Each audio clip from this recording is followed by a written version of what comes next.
Why is it there are some YouTubers that are so liked, so beloved, that their videos are shared with millions of people? Creators like Alex Mosey can come into the most saturated business space and become one of the top creators in just 2 to 3 years. Well, it's because they've mastered this one concept to build trust at scale. And they use it consistently in every script and video that they create. I promise you that once you understand this concept and integrate it into your script writing system, you'll be able to turn any stranger into a super fan in less than 10 minutes. You see, most of the information on YouTube is surface level, and once you binge all of these videos in a certain niche, you're left empty. You feel like there's still some missing information, and that's because of a fundamental problem with most YouTube scripts. Let me read out 2 examples, and I want you to tell me which one you trust more by the end of it. So the topic will be on how to hook viewers in the first 15 seconds. When we tested common YouTube hooks on 50 videos, we saw a clear pattern. The videos that opened with standard hooks averaged 35% audience retention, but when we switched our approach, retention jumped to 67%. The key factor is belief disruption. Most hooks try to grab attention, but attention isn't enough. You need to disrupt what viewers believe about your topic. Why? Because humans are drawn to information that challenges their current understanding. We found our highest performing videos didn't just hook viewers, they made viewers question what they thought that they knew. For example, a client's finance video opened with the 50-30-20 budget rule most finance channels recommend. It's costing you thousands. This immediately disrupted a common belief. The hook disrupted a common belief. So I tell my clients, before you write your hook, ask yourself, what belief does my audience hold that might be limiting them? Because understanding that belief is your gold mine for hooks that don't just grab attention, they create genuine investment from your audience. Okay, now let's compare this approach to this second approach of explaining how to write a hook. So to write a hook, steal these 5 hooks that will keep your viewers watching. Hook number 1 is the bold claim. I made $10,000 in one day using this one simple method. Hook number 2 is the question, which says, what if you could double your subscribers this month? Hook number 3 is the pattern interrupt. Most people think common belief, they're wrong. Hook number 4 is the story setup. Last week, I lost everything. And hook number 5 is the curiosity gap. There's one thing successful YouTubers never talk about.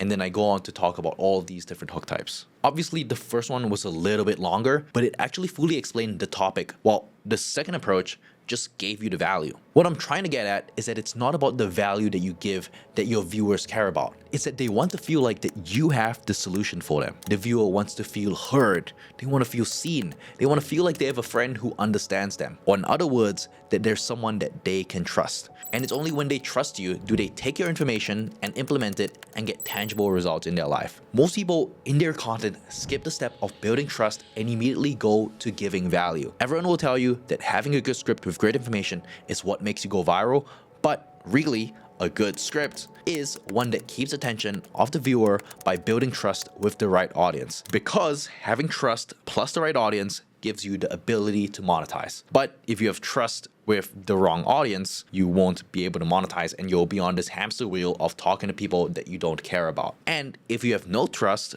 but the right audience, that means your audience doesn't even watch your videos. They won't even buy from you. Therefore, if you want to write a good script, you shouldn't be focusing on the value that you give. You need to be focusing on the insight that you give. Let's talk about the difference.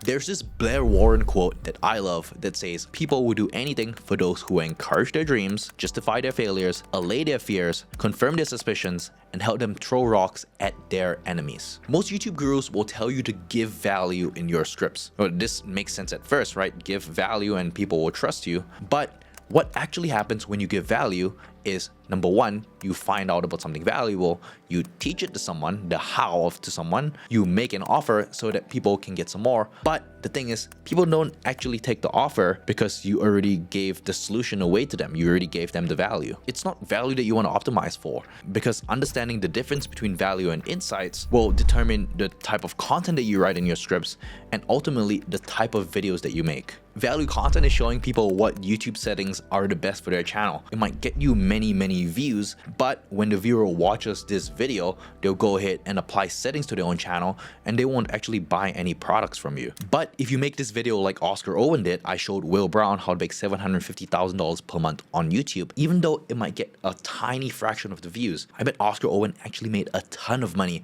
from this one specific video, because it's show not tell, he's showing his expertise, and number two, he's also showing his authority in the title. So anyone who knows Will Brown and wants to learn about how to grow their channel to such a big number will watch this video and end up buying consulting from Oscar Owen himself. Once again, I want to emphasize, you don't want to build trust with the wrong audience. You want to build trust with the right audience. And sometimes that means going a lot nicher and showing specific insights that only very few people will care about. Because your title, thumbnail, and the content will attract the right audience, and that's when you convert your viewers into super fans. Once again, it's through your insight. You don't want to be well known. You want to be known well by a small group of people, and insight does that for you. So if I were to define the difference between value and insight, value is basically showing people what to do. Insight is telling people where to look. Let's look at one of my previous videos, how to write less and get better scripts. The topic of the video is, well, about how to write bullet point scripts so that you don't have to write so much and you can spend less time scripting your YouTube videos. If I were to take a value approach, I would just tell them, hey, this is exactly how you want to write a bullet point script. But the problem with just telling them about how to write a bullet point script is that you're just giving them the value and then they'll go out and they'll just apply, or maybe they won't even apply because they don't know the importance of writing a bullet point script. So if I were to take an insight-based approach, which is exactly what I did, this is how the video came out. Well, let's watch this snippet of the video together right after the introduction, after I've hooked the viewer in. And now I want to explain the insight portion of why writing less is better, or why bullet point scripts is better. Let's watch it together. Generated millions of dollars in revenue. And before we get into the actual system, let me take you back to my very first video. It was November 2023, and I was launching this very channel that you're watching right now. So you can see here, I'm using a story hook to reel the viewer in. And then I'm going to use the story to explain a certain insight that I want the viewer to have. I wanted to make sure that I made the best video possible. So what did I do? I spent every single hour obsessing over every single word to make sure that it was perfect. And I ended up spending 2 whole months just on a 10-minute script. And the result? Well, my video got 10,000 views in the first 2 weeks on a completely fresh channel, which was a complete success. But my recording process ended up being 10 hours long. 10 hours, because I was looking down at my fully written script, looking up at the camera, saying the exact words, looking back down, looking back up, and there were a bunch of recording mistakes just because it was my first time recording. The worst part is that the script didn't feel natural at all because I refined it over and over and over again like I was an obsessive copywriter or something. So you can see in this section over here, I kind of go through the entire story arc, me starting my channel, obsessing over the script, spending all of this time, still getting results, but it took all of this time. And then from this story, really the main insight that I wanted to leave the viewer with is that number one, it felt unnatural, which I know because I talk to my audience a lot, I talk to you guys a lot, that this is actually a really big problem, that when they write a full script, they read it, it feels unnatural. So when the viewer hears this, they can immediately relate to me and it's like, oh, Brian understands me. I'm confirming a certain truth in their life, and it's that it takes a lot of time to write and it feels completely unnatural and it's obsessive and it's a complete waste of time to write a full script sometimes. Now, I'm not gonna lie to you and say that writing full scripts don't work. They definitely do. I do it for most of my clients. But if you're gonna spend that much time obsessing over every single word, that is not gonna work in the long term because you're simply not going to post. So once again, I'm confirming another of their suspicions is that I can't actually do it long term, and this is exact language and terminology that people who have came to me exit, and I'm repeating the exact words back to them. This is an insight that I've gained from working with all of my clients and talking to so many people within my community. And if you're dyslexic at all, like, let's be honest, most YouTubers are, you can't stand looking at a script for more than 5 seconds at a time without your brain feeling like it's going to explode. So for those of you who for the life of you cannot make fully scripted videos work, you should try out writing bullet point scripts. And then I go on to explain how to write bullet point scripts afterwards. So in terms of the fundamentals of what makes an insight a strong insight, I have 3 main rules. Number 1 is that you always tell the truth. The viewer can smell when you're not telling the truth, because insight is only gained from real truth. It's gained from actually doing the work, and the viewers can feel that. So you want to always tell the truth. So if not the truth is, oh, this script writing technique will get you viral, then you don't say that and you say the truth instead. It's that you're afraid your script ideas aren't unique enough to stand out, or you've watched countless videos on scripting but still feel there's something missing, or you spent 5 hours on your last script but it only got half the views of your less polished videos. These are truths in your audience that your audience is thinking about that you want to repeat back to them. Insight's fundamental number 2 is always be specific. So you don't want to say this script format will boost your views. You want to say this hook pattern increased retention by 34% across 17 videos. Or when we added belief breaking points every 2 minutes in our scripts, completion rates jumped from 39% to 58%. Or this script structure helped the fitness channel go from 4.5k views average to 27k average views in 60 days. So you want to be incredibly specific. Use numbers whenever you can and don't be vague, because when you're specific, people know that you're telling the truth. This goes back to telling the truth. Whenever you go to your mom and you tell a lie as a kid, you're going to be very vague and they know. And number 3 is to show, not tell. Whenever you can demonstrate expertise, you want to show it. Tell is just telling the viewer, it's giving value. So you want to show and demonstrate expertise whenever you can. And you want to always be thinking about, how can I demonstrate more expertise in every single video that I make? So instead of saying this script writing method worked well, which is a very lame way of telling, you can say, we rewrote a client script using this method and their video hit 210,000 views in 10 days, their previous record being a 50,000 view month. After applying this script writing approach, I personally went from charging $200 per script to $2,000 per script in 4 months. Or a photography channel implemented this script structure and so their average watch time increased from 3 minutes and 22 seconds to 7 minutes and 45 seconds. And even better, if you have proof of these that you can show on screen. And me personally, if I don't skip any of these 3 fundamentals, I'm comfortable with pressing upload and having these in my video. So now you understand the importance of unique insight, the difference between value and insight, and the 3 insight fundamentals. How do you actually come up with these insights? Well, coming up with these insights is a matter of asking the right questions. So there are 4 parts of effective research for your insights. So number 1 is understanding your audience. So it's knowing what keeps them up at night. What do they dream about? What do they love?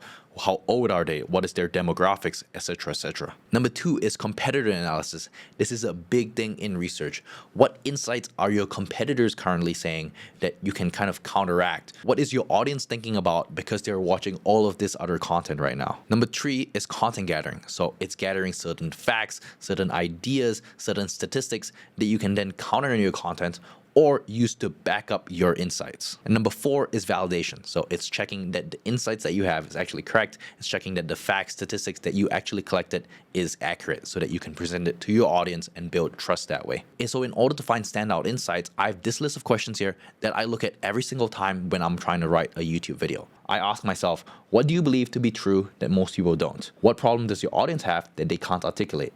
What trick works for you that most people wouldn't think would work? What's one common industry practice that you stand against? What were you wrong about that you're less wrong about now? What does everyone get wrong about what you do? What's one fundamental thing people tend to forget? What's a false belief your audience has?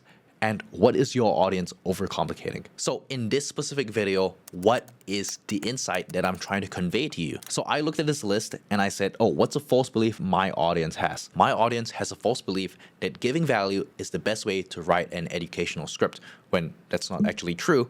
The best way is to give insight, or it's to harness insights from your daily life and turn that into YouTube videos. So I picked this specific question and I can actually turn that into an entire video. It's just talking about this one thing and explaining it fully. So once you have the insight, you want to create a unique mechanism for it. So you want to give it a unique name that piques curiosity and make it obvious what you're talking about at the first glance. So that's the 2 requirements for the name of the unique mechanism.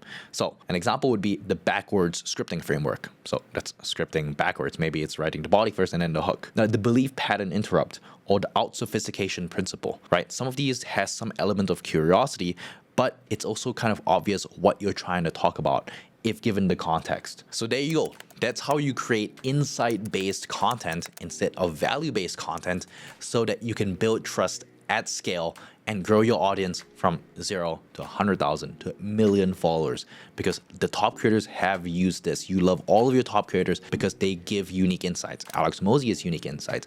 Ali Abdaal tells you something new every single week that you haven't heard before. Because truly, only with unique insights are you able to stand out from a sea of YouTube videos that sound the exact same. If you want to learn how I turn value content into insight-based content just with a couple of tweaks, click the link in the description and I'll send you my cheat sheet for turning value content into insight-based content so that you can scale with the right audience and build trust with them. Also, value versus insight is just a small portion of mastering script writing. You still need to learn how to write hooks, open loops, how to write the body, how to write a call to action. And that's why I put together this full course, which teaches you everything that you need to know about how to write a great YouTube video. Click over here and I'll see you in the next one.